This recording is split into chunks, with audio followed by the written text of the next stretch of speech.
welcome to Mildly Spiraling. I'm your host, Tracy.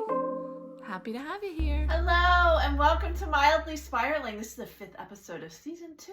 Can you believe it? We're deep into this now. I can't stop now. I gotta keep going. It's Sunday. We are in a blizzard. I cannot wait until I don't have a weather update for y'all. But we are currently in a blizzard, and I don't know if this one's an Arctic blast or not. It might be. We were supposed to get like up to 20 inches of snow. High winds tonight. Patrick's work was canceled because he teaches at a university. Mine is not. So I work from home. But there's going to be a lot of snow on the ground again. But I'm hoping this time it doesn't. It's not supposed to freeze after, so it shouldn't be like too bad. So that's okay. I do like snow. I mostly feel bad for our dogs because they just absolutely hate it.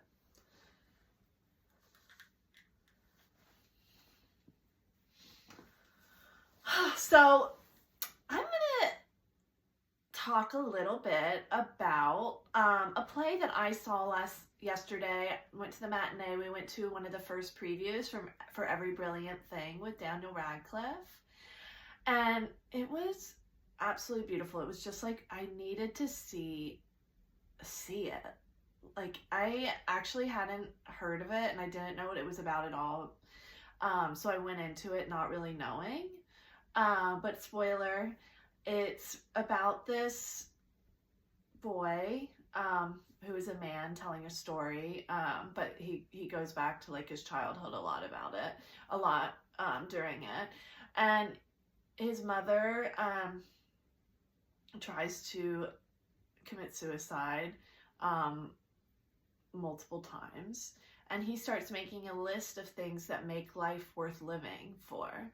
And I just thought it was so needed. He ends up getting to 1 million, and it's also audience interactive. So Daniel Radcliffe is like running around the audience, like for 20 minutes before the show starts, kind of like giving out little cue cards that people read out, and he's like chatting with people. It's really, really cool, and he was so good in it because you have to be a good improviser for this role, because he is like interacting with the audience and he doesn't know exactly like what they're going to present to him. So like, for example, he was looking for 2 audience members with books, and he found 2 audience members' books. One was reading like the adapted version of a book for a play, and he was like, oh, so you wanted the book but without any of the descriptors. And that was very funny, and everyone was laughing. But it's just such a beautiful play and piece about finding like small things and big things that really can make life worth staying around for.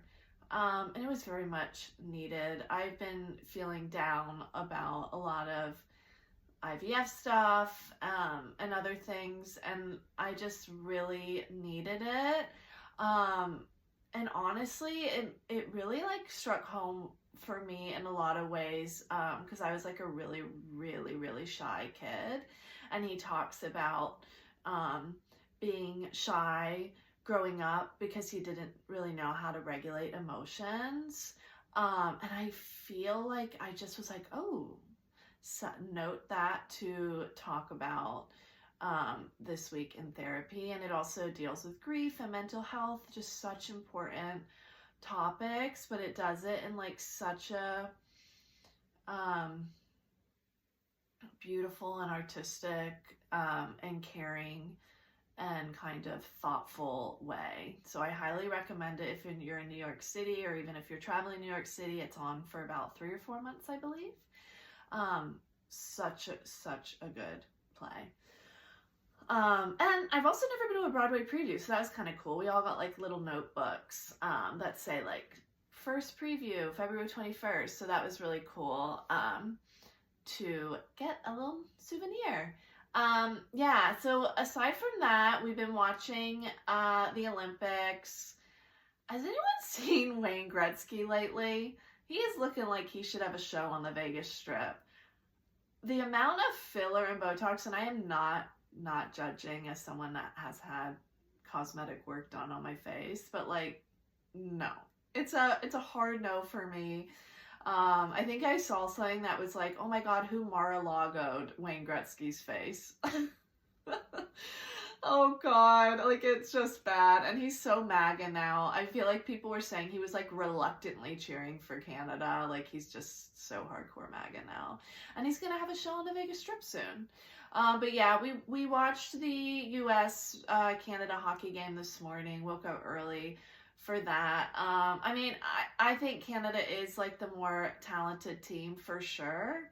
I mean, when you're in a 3-on-3 shootout like that, though, sometimes it comes down to opportunity and luck. So, congrats to the U.S. hockey team. You know, Crosby was out because he was, Crosby was out for Canada because he got injured. Like he literally buckled at the knees in a game with Czechia because he got checked so hard.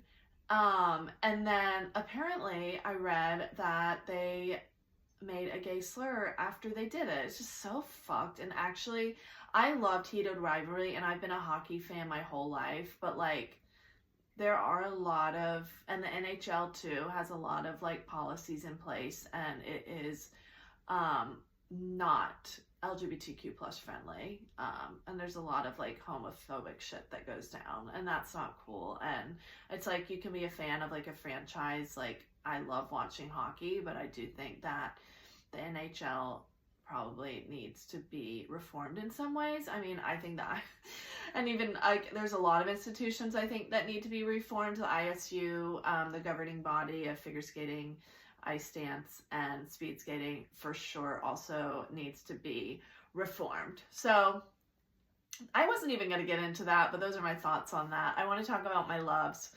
Alyssa Liu. Alyssa fucking Liu. That's what I'm fucking talking about. Oh my god.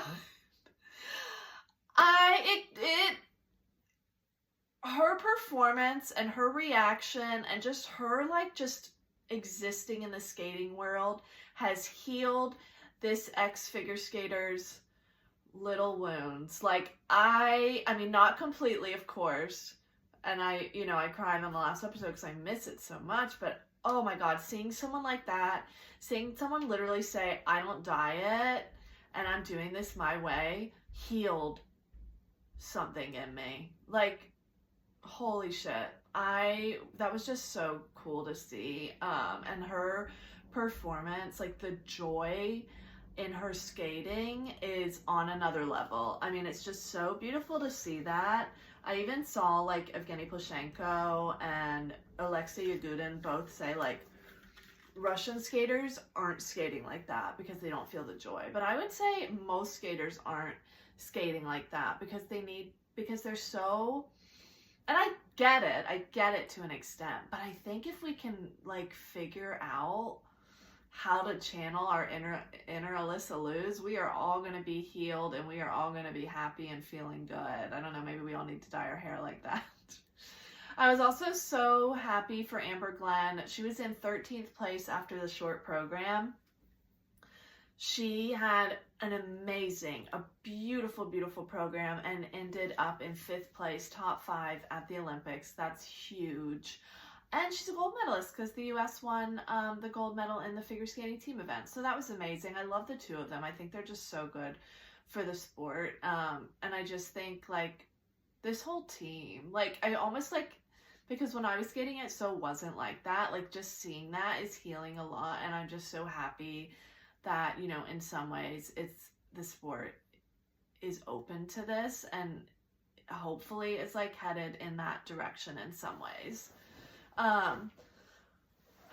Yeah, a love for me, obviously, Alyssa Liu, Amber Glenn, the way, I don't know if anyone's noticed this, but the way that figure skaters are putting Tina in their medals, and like it's just like she's hanging out in there like for the show, and I just love it so much. I mean, I love a little stuffed animal. I love a little plushie, and just Tina's so cute, and Milo's cute too, and we'll see Milo more during the Paralympics. But people hating on Tina are fucking annoying me. I'm sorry, but now I have seen both the Canadian women's hockey team and men's hockey team, and I'm sure there's others, but I haven't seen them, like, looking on in disgust as they're handed their Tinas. And I get it, you got a silver medal, okay. A silver medal is still good, by the way. But, like, fuck you. Do not disrespect Tina like that.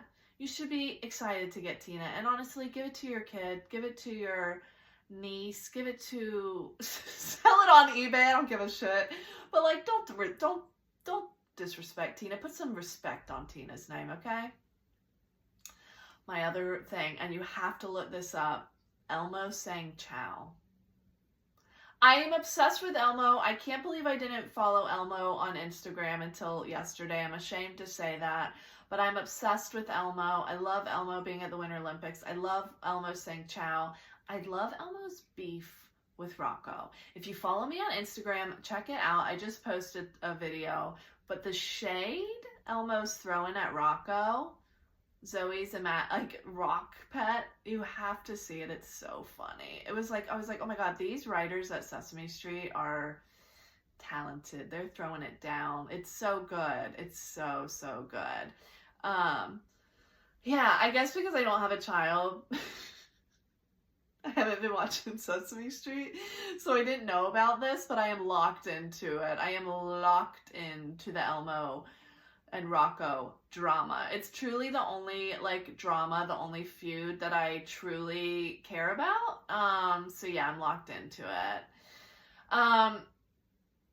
Another thing, and this has kind of come up, like, I feel like, I don't know, I've been seeing it on Instagram, because I'm very much on, like, hockey Instagram, I guess, but, like, making hockey players answer really weird questions, or, like, they're not even weird, but, like, the interviews ask them, like, this is one they always ask, like, what would you be doing if you weren't playing hockey? What would you be doing, like, what's your Saturday routine when you're down? What's your Starbucks order? Like, I don't know if I could even answer, like, what would you be doing if you weren't doing what you were doing? I mean, maybe, but it's just like, oh, I don't know. That's one of those questions you gotta think about.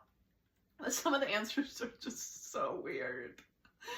And I just think it's like, okay, I think we're out of questions here. Do we really care what Quinn Hughes would be doing if he wasn't a hockey player? I don't know that. I think he would be a hockey coach. Everyone in that freaking family is playing hockey, but whatever. I love senior dogs. Senior dogs, they understand you completely and how you're feeling without a word, or with, like, of course, they just get you. And I have 2 seniors now, and they're just the lights of my life. All right, it's that time. It's that time. We're gonna get into some spirals.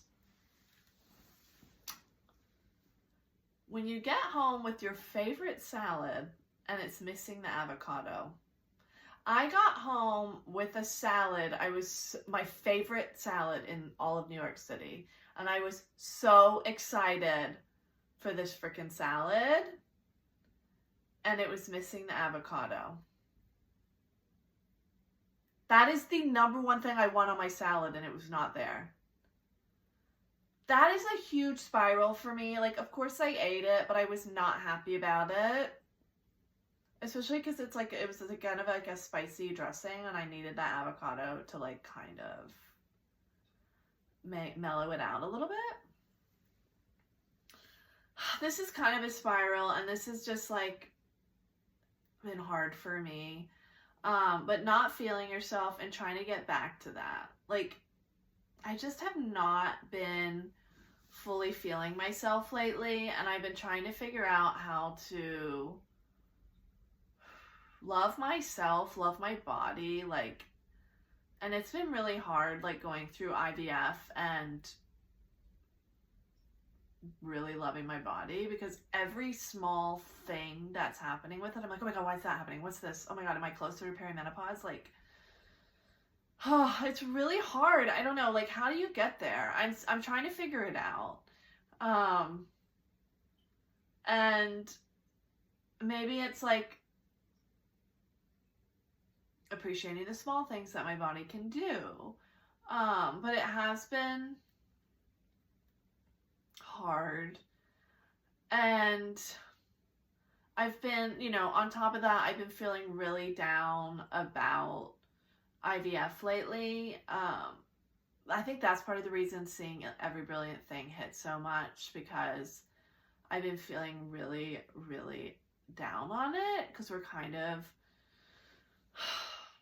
just like getting into the second round has been a fucking pain, because my body is just not doing what it should be doing to even start this round. And that's been really, really hard, because I actually don't know what's going on with it right now, and I haven't really gotten answers aside from, oh, you might be going into perimenopause, and like the might be, and then just like the like buzzwords of perimenopause, and even just thinking about that is like kind of not what I need right now for my mental health. And that's really difficult. And on top of that, we are waiting to hear back on some financial stuff with our current clinic. But they're also like, just keep following up, like, have you started your cycle yet? Have you started your cycle yet? I'm like, no, I haven't. And I don't know what the hell is going on. But like now I'm like looking into another clinic that's not in New York City, but it would be cheaper. I'm also looking into going to Prague, even though they have homophobic hockey players. I'm also looking into Greece, Spain, I don't know. I'm really all over the place. I do have a meeting tomorrow with another clinic, but I really would like to do one more round at my current clinic, because I just felt like, I mean, it has the best embryology lab in the country, and I just feel like I want to try one more time, but it's like I might not be able to, which is like really hard. So that's been just on my mind constantly. I mean, the Olympics and like trying to do things and go out has like definitely helped a little bit with like not feeling consumed by it. Because the other thing that really sucks about it, and this is kind of interesting, I saw someone talk about it, but it's like, if you have been going through IVF for 3 years and then you get pregnant, it's almost like you were pregnant for 4 years. And that's like 4 years of your life you don't really get back. And so like now I've been going through like infertility and stuff for over a year. And it feels like just like I want to make sure I'm like in control of not letting it completely take over my life. And like, I think it's really hard because I don't know like the schedule right now, but it's like making sure I'm doing like things like going to shows, like going to hockey games, like hopefully traveling. I haven't really had like a vacation since last summer. Like I'd really like to do something like that. So I'm honestly not feeling like I can mentally handle some of it. Right now, I really just don't feel mentally strong. But I am like trying really, really hard. Yeah, I'm just like not feeling upbeat. I don't know. I'm not feeling like, I'm just like, I don't know. I'm not feeling like mentally strong. It's hard to like not be down lately, and I'm trying really, really hard to find joy in the little things. I will say the minute the play started yesterday, I was basically crying. And I was like, oh, I needed this. And also just to cry and like be in an audience and be experiencing the same thing. I don't know, that was kind of healing for me. That's what I love about art. And that's kind of like seeing that as like, oh, that's like why I love art so much, and why these artists inspire me to make art and be a better artist and person and creator in this world. So yeah, The weather also has been super gloomy, and like to be in the third Arctic blast, it's like I am spiraling hard because it is also very difficult, like to when it's like the sun hasn't been out and it hasn't been above 40 degrees in 3 months. It can be difficult. But yeah, I'm definitely spiraling, but like I obviously there's small things like Elmo and Alyssa Liu and Tina that are bringing me joy, and even just talking about that on this podcast and like saying, okay, here's 1, 2, 3, 4, 5, 6 things that are bringing me joy this week, brings me to this like other level of like, okay, these are the little things that are worth living for right now. These are the things that are helping me get out of this slump. I was laughing so hard at the Elmo Rocco feud the other day. Like, so if that's what it is, that's what it is. Gosh, this is another thing, and this is like just a side note. I had wanted to talk about it earlier when I was introing, but just talking about like hockey. Patrick and I were like, let's see if there's a comprehensive list of which NHL players are MAGA, because there's 2 brothers on the USA team that are very MAGA, like, yuck.